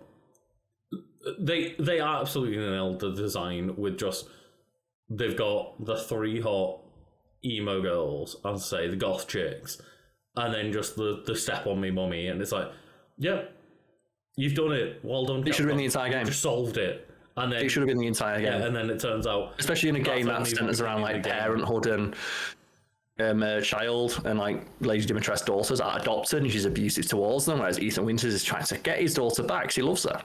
His daughter. He's made a fucking mold. I know it is his daughter, but it's like... do you know what? I don't care about the fruit of Ethan Winters' mouldy balls, right? So, early life. Alcina Dimitrescu was born into the noble Dimitrescu family sometime before the Great War, and through this ancestry inherited a hereditary blood disease. Although her family traced their origins all the way back to the founders of the isolated village in which they live, Alcina herself lived elsewhere. At some point in her youth, likely in the 1930s, she had a brief career in the emerging jazz scene where she went by the name Miss D. And do you catch this reference in Ethan Winters' home? So in Ethan Winters' home, during exploring the game initially, you can find the CD, and there she is, Miss D and the Poor Boys. Oh, really? In Ethan's house? In Ethan's house, you can find one of the CDs, yeah. So that's like, do you reckon that's a kind of Mother Maria fucking with Ethan? Because more like not his wife thing happening, and I don't know the actual conclusion to that story, but I know that it's something to do with Mother Maria and... Do you know what? It's never going to come back up ever again in a later game, so I don't give a fuck. But I do like the idea that Mother Maria was, like, slipping hints in towards the village as a fuck you to Ethan. So like might mess with him psychologically, or maybe just Misty and the Pole Boys. Maybe it was just a fucking Maybe bot. they just slap. Yeah. How was that not? Again, you could think in a theoretical like version of this game where they realise how good a design it was and how positive people respond to it. That would have been a full album. Or at the very least, they would have released like a song from it as like a music video, and they would have got like the voice actress and the physical model for the character. At very least, you would think that it was a song within the game. Yeah, the thing is, do you love it?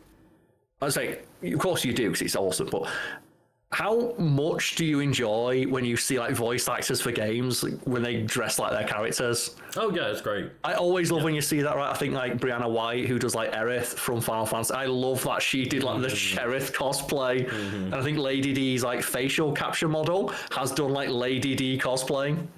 I think the capture artist and the voice actor are the same person. I believe both have done it, yes. Like the voice actress has done it and the facial capture artist. And I believe as well there's a physical mocap artist. No, so Lady D was physically portrayed by multiple people. So she was like voiced by Maggie Robertson and modelled after Helena Menkoaska and Clea. Okay, cool. I believe one of them provided the facial model and another one provided the physicality. One of them is like a professional model. And obviously not as tall as Lady D is, but they wanted someone who's very large. Karl. We need to find jobs for these 9-foot women.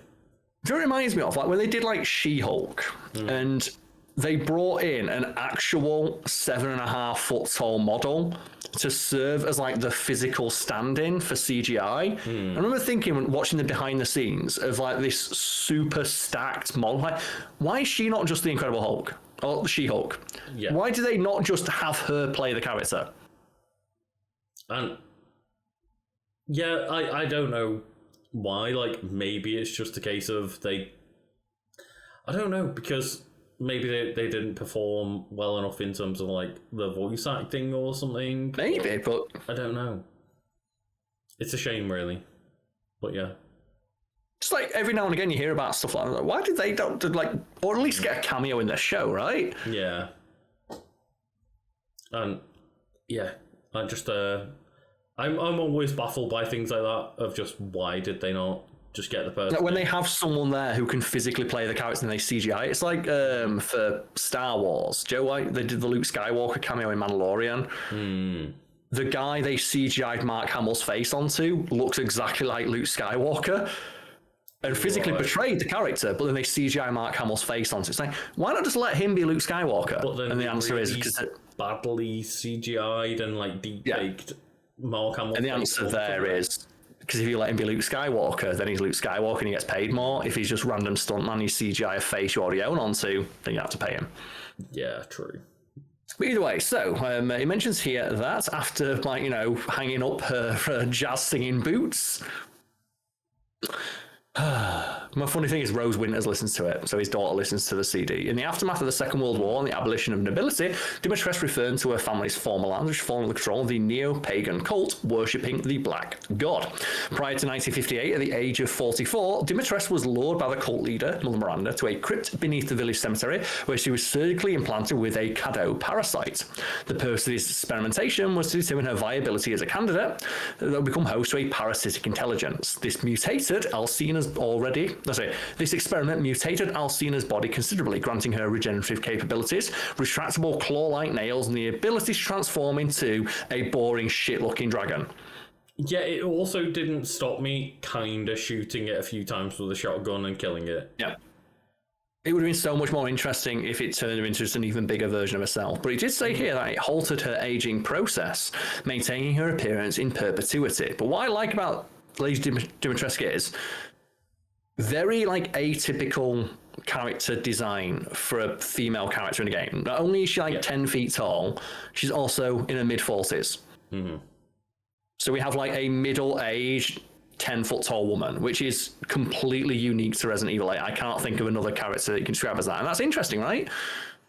Yeah, obviously there's like middle-aged women in games, but I can't think of one that's like 9-10 feet tall. Exactly. It's a completely unique character design and Especially characterization. with, you take into account the kind of like age aspect in terms of the design and the mannerisms of the character, right? Yeah, like I said, I cannot think of another character who looks, acts, sounds, and has the characterization of Lady D.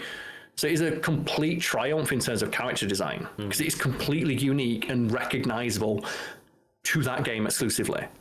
And obviously, a lot of the reason that we remember that character more out of all of the 8 casts is because, yeah, they were the first boss, they were the one shown first, they were the one... The other bosses, though, were pretty generic. But I was going to say, like, I would argue, though, that Lady D just stands out way more than them regardless. Like, she's going to be one of, like, several Resident Evil characters who deserves to be in a better game. Yeah. Like Sheva. Sheva deserves... Resident Evil 5 is a fine game, but Sheva deserves to come back in a Resident Evil game.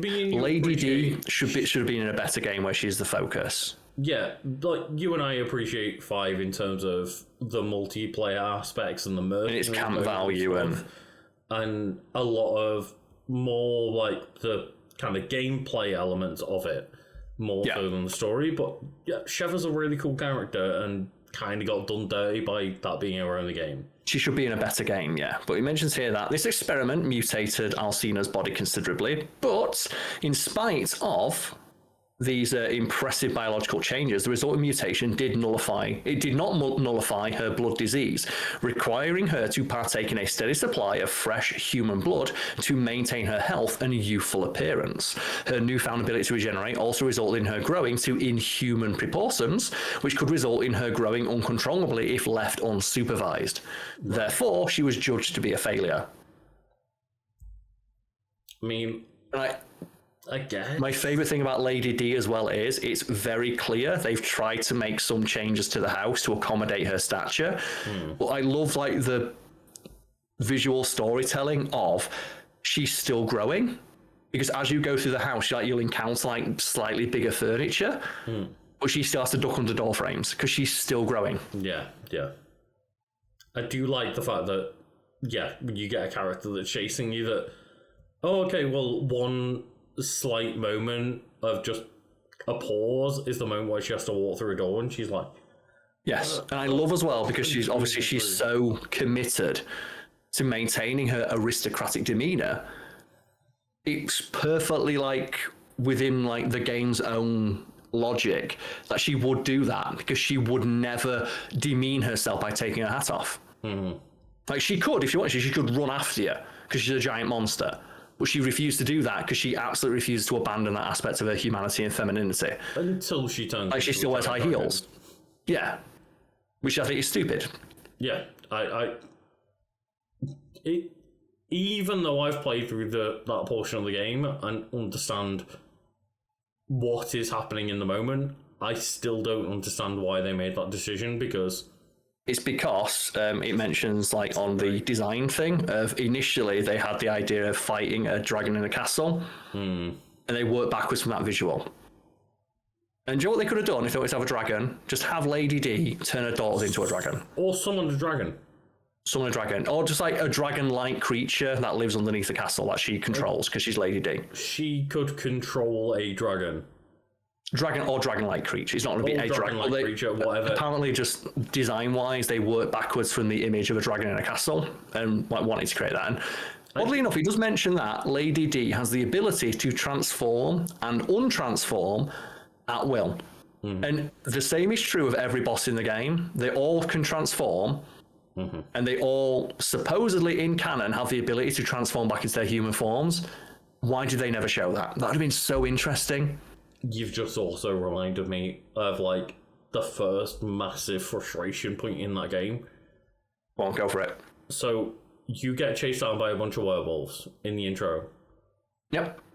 And it turns out that I know who it is. Guess what? It's Heisenberg transformed. It's not very hidden. I can guess that from second one. I didn't even need to be spoiled on that. It's just very obvious that is Heisenberg as a big giant werewolf creature.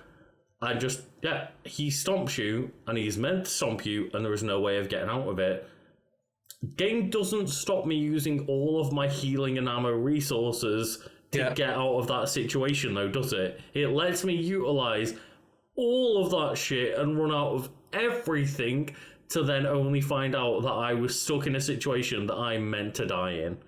Yeah, and you could say the same thing about like the village sequence in RE4, but there's so many ways you can approach that, where if you just run around in a circle for like 10 minutes, you can avoid that sequence and not spend a single round of ammunition. But yeah, it's interesting though, because we joked about this in the past of like in RE5, where you fight like that dipshit on the boat, and he takes like the Resident Evil serum to become a monster. We remember us asking like, what's his plan? Mm-hmm. What is his plan after he becomes like a weird river monster? He can't turn back like these guys. Because he's like a stockbroker or something. What was his plan? Was he just going to stay as a weird monster? But apparently, like, in Resident Evil games, they can just transform at will. That would have been a super interesting thing to actually have. Have Lady D transform, but then transform back into her human form. And maybe have like a cool sequence of her, like obviously she's now not any clothes on. And to grab like a curtain or something. The way that the Ouroboros work, though, is that it transforms the body completely, yeah. Because there's like Giovanna or something like that, who is betrayed by Wesker by getting... He throws her into like the Ouroboros worms. He don't give a fuck. Yeah. It's just like, how dare you do this to me, Wesker? I can't believe you betrayed me. Guess what? Wesker betrays a lot of people. You should have seen it coming, but yeah, she gets screwed over, and her ending cutscene of her dying and transforming is, I didn't want this, how dare you? And yeah, it seems like the Ouroboros transformation is not reversible, whereas the Caddo parasite is. Mm-hmm. I'm just thinking of like, there is a theoretical better version of this game where Lady D turns into a weird monster form. You beat it and she transforms back. Mm-hmm. I'm just picturing like her storming through the castle, like grabbing curtains off like the wall and chasing you, like wearing like a bath towel or something, like swiping at claws. And also just, it's a weird setup because she's the one having a go at all of the younger followers of Mother Miranda, where she's like, oh, you're new, you don't know what's going on, you know, you have no place here, you have no power here. And then she's not one of the final bosses or anything. No, just even though she's one. I also think it's like a misstep as well, as you mentioned here. So, biology. As a result of her Caddo infection, Alicina, as a result of her Caddo infection, Alcina was bestowed a number of incredible capabilities. In addition to attaining everlasting life, which preserved her physical appearance at 44 years of age, she was able to heal from any external wound at an incredibly fast rate, allowing her to repair any damage to her body. A detail that I would have loved to have is you couldn't ever shoot her to kill her to get her to stop chasing you.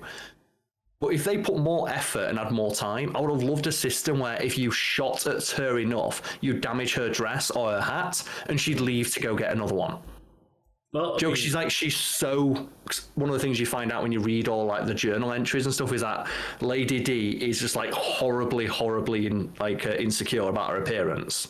And that's why she kills people and drinks their blood. It's also why she wears like the really thick caked makeup and has the hat on and the stuff to hide the fact she's aging. Even though she's not going to age ever again, she's still embarrassed about being 44. Right. I would have loved if that was a gameplay detail of like, you can't ever stop her chasing you, but you can like damage her clothing and just out of sheer insecurity, she goes and changes out.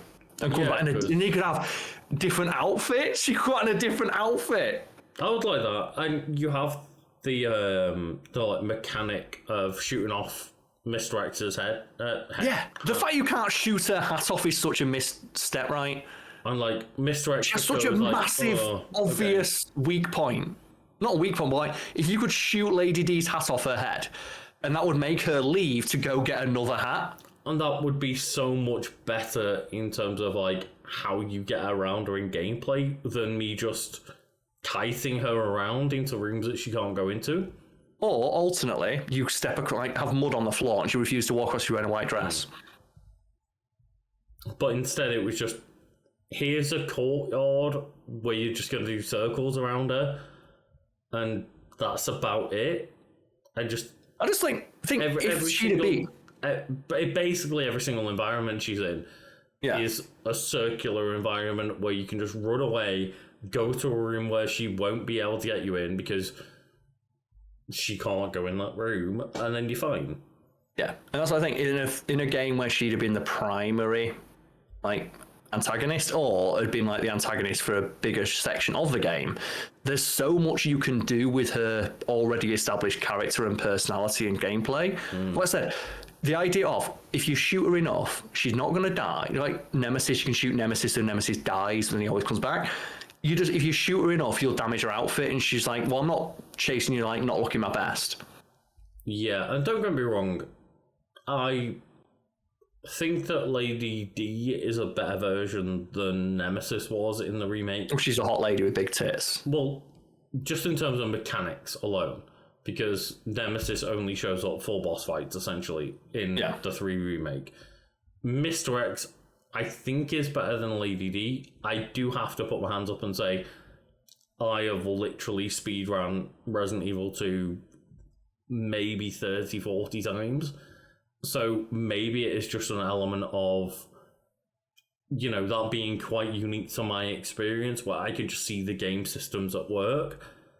So maybe for other people, Lady D was a better villain in terms of like the stalking character, but for me, it went almost immediately from horror to seeing it completely through the gaming aspects of it. Yeah, and that's why you can shoot Mr. X's hat off, which is already better than Lady D. Yeah. And he will stop. If you shoot his hat off, won't he stop and get his hat? He'll it's like stop a way of like, and be annoyed about it. I can't remember whether he picks up his hat or whether he's just annoyed and throws a punch. But isn't it a way to like stun him for a split second? Like, you can't hurt him because it's Mr. X, but you can stop him for a brief moment by shooting his hat off. Yeah. Why was that not a thing that, especially when as part of the design, she has a huge big hat. Yeah, huge. Why would you make that? Why would you make it an element of her character design after a game where you establish you can shoot a character's hat off and not give you the ability to shoot the hat? Mm-hmm. Or even damage the hats? Or even have her take the hat off? Yeah. You know, it mentions here that rapid regeneration also meant increased body size. However, and as such, Alcina grew to inhuman proportions, peaking at 9 foot 6 inches tall, forcing her to bend over just to fit through one of the doors in her castle. Despite this inconvenience, her great size afforded her great strength, allowing her to single-handedly lift a grown adult male off the ground and casually slap aside any enemies that get in her way. And I love that if you happen to get her chasing you and there's basic enemies in the way, she'll fucking backhand them. I never knew that. Yeah, I didn't get that. Yeah, well, it's rare, because obviously just the game never wants it to happen, but on the rare occasion where you have a basic enemy and her, she'll just hit it and backhand it out of the way. And it makes me think of, like, again, if she'd been more of the game, I would have loved to have the Jack Baker moment where you think you've escaped Jack and he just walks through a wall. Yeah. It's probably one of the funniest parts of RE7 is where Jack Baker just walks through a brick wall and is like, groovy! Even though that's ridiculous, that was one of the moments that made me stop playing RE7. Where he just walks through the wall, right? Face first. Just... Yeah, speaking about Stalker-esque characters, I wasn't sure how much that was in the game. And again, I was playing it first person, which I don't really like. Yeah. Because it feels more immersive and I don't like horror. And just, yeah, it got to a point where, Jack Baker just appears out of nowhere unexpectedly through a wall. I don't feel safe anymore. I don't want to play this. Yep. But it's a fun detail. And like, well, the fact that Lady Dimitrescu doesn't like kick one of the doors down after like you kill one of the daughters because she starts getting progressively more pissed off. But due to a hereditary blood disease, Alcina had to ingest human flesh and blood on a regular basis in order to maintain her impressive regenerative properties. Mother Miranda suspected that if Alcina's regeneration was not properly balanced, she may mutate uncontrollably. And again, that would have been such a fun gameplay thing of maybe in a theoretical game where she's a main antagonist, you find her wine cellar full of blood, destroy it, and then she starts to transform or mutate more, and that makes her more desperate to chase you and hunt you down. That could result in a change in her gameplay, a change in her appearance. I as much as I really enjoy like aspects of the Lady D character. I just can't get over the fact that, yeah, I wish they realised what they had on their hands and had leaned into it further, because stuff like that sounds really cool, and it just made me drop off that game because I knew that, hey, Lady D and the emo girls are gone. Yep. And I'm just going to have to deal with other characters that are probably less likable, or the gameplay elements that are probably less what I want. So I just end up playing a lot of Elden Ring Night Rain instead. Yep, it's a shame, but I really do like Lady D as a character. As I said, probably one of the most interesting villains they've put into a Resident Evil game in over a decade. Mm-hmm. Yeah, and the only like enemy / boss from her own game that matches her is Heisenberg, and that's only because he's so obviously this is RE5. He's the RE5 reference, and he's so over the top in the voice that's having so much fun. Like I say, he's just doing a Nick Cage impression. Yeah. I'm looking forward to RE9. We're up in the 9s, Karl, but with Requiem. And I'm looking forward to the idea of those weird, creepy characters that seem to be following you around the environments as Grace. I'm not sure what's going on with them. They don't seem like they're going to be big recurring characters or anything.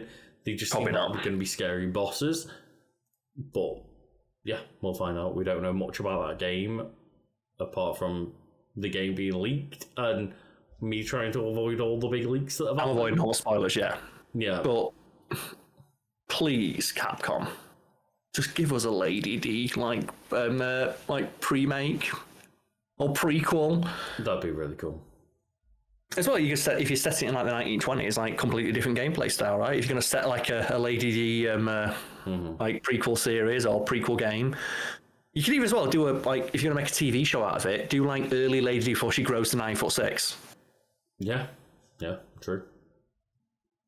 God fucking damn it! What a wasted character, wasted, complete and utter. Just like, just straight in the fucking bin. It's just weird how Capcom didn't really know how much of a slam dunk they had. It's literally, she can dunk a basketball. She can. So the best fan art is Lady D dunking a basketball. Where it's like, stupid man thing, don't you know I'm balling? Yeah. Lady D. God damn. Yeah. Thank you all for watching, and hope you all have a lovely day. See you all next time. I'm telling you, I do. Contribute to the Wiki Weekends Patreon. Look at the credits. Bye-bye, kids.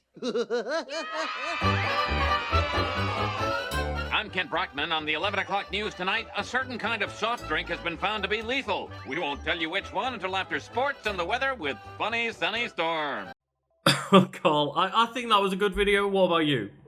I do, yeah. I don't know what we're going to be talking about in the video that just played before this sentence, but I'm sure it's good because me and you made it. And we always make good content, right? Sure. Well done, us. We always make good enough content for people over on our Patreon to want to support it. We do indeed. So yeah, we're just here to, as always, thank the people on the highest tier of our Patreon and give them a little shout out. And if you'd like to join our Patreon and similarly be shouted out, it'll sound something like this. Be of awesome, new year, old me, let's keep it simple this month with your favourite King of the Hill clip. Because that's a fun thing you can do if you give us a Patreon shout out, where you can just make us do whatever the fuck you want. You've got control over this entire 5-minute segment. So if I'm going to put in my favourite King of the Hill clip, it's got to be where Bill just gets hit by a falcon. What is your favorite kind of sausage? Chicken and apple? Breakfast patty? Italian? Spicy Italian? Sweet Italian? And my favourite thing about it is just how quickly the falcon hits him. And it gets me every single time. Sweet Italian? And you also don't have to request a specific clip. You can keep it nice and simple and not give us a difficult name to read out or make a request of us in any specific way. You can just be there to support us and make sure that these videos keep happening, like the lovely Daddy Grunt. And Lucas, come on, I say it every time we mention like Daddy Grunt has been a supporter for quite a while now. One of your favourite efforts from video games? Because there's a lot out there. I wasn't going to say from video games. I was thinking of one of my favourite grunts.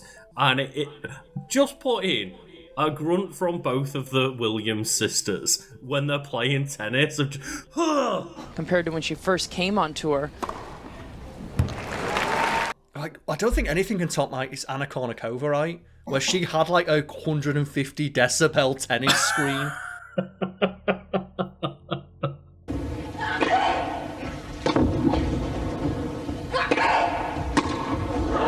And it's to the point where people outside of the stadium could hear her playing tennis.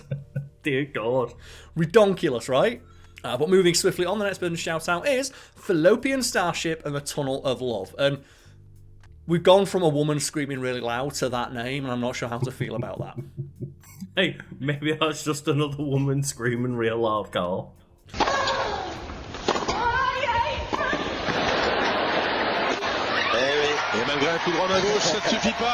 I don't know how to move on from that one other than to say that, Karl still has a contender when it comes to the Smallwood name, and that is from Kyle Microflora. I don't like that we now have like the negative version of me, like, do you know that the Nega Scott from Scott Pilgrim? Yeah. What have you seen recently? Like, do you know that I Show Speed? I don't watch their content, but I'm aware of them as like a content creator. Of course. Have you seen huge. they have like their own arch rival? Oh. And it's just a white dude called White Speed, and he follows him to like different countries. And the idea that a streamer in real life has got like their own Joker. I do and don't like the idea that there is a Kyle Microflora out there doing the same thing, but please don't stalk Karl. I'm not saying that person would, but like I'm not going to encourage that behaviour either. But also you kind of got to respect someone of making their entire gimmick just being an inverse of somebody else. It's like that wrestler who, in response to like Glenn Jacobs, like Kane from like wrestling, becoming like a right-wing shit heel. It's like, I'm going to make a new character called Blue Kane. And then isn't there now like an elemental list of different Kanes? He's like, you know what? Kane was a cool character, but the guy who plays him's a dipshit. I'm Blue Kane and I have snow powers. We move on from that now, Lucas, to Roslindis Memphis. And once again, I will embark upon my journey to find a version of walking in Memphis that I can use. Oh, God. The idea that people making Nightcore remixes are sending me copyright strikes. What are you doing?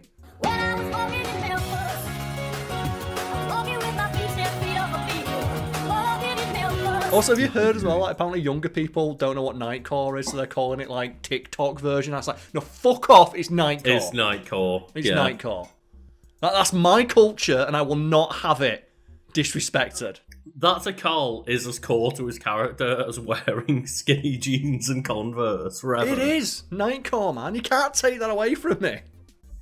Oh, God. So some people, we try and move on, and others, we stick with the skinny jeans and Converse. I've still got a Nightcore playlist on my Spotify, and I listen to it sometimes at the gym. Every time without fail that I am round at yours, I just come in and we've got some kind of Nightcore playlist on. You know what? Nightcore never dies. It should have done, but it won't. But it won't. Karl will keep it alive forever. And speaking of keeping someone alive forever, in just the most, obnoxious way, Starscream fights for your right to Mario Party, and I live for my right to Mario Party.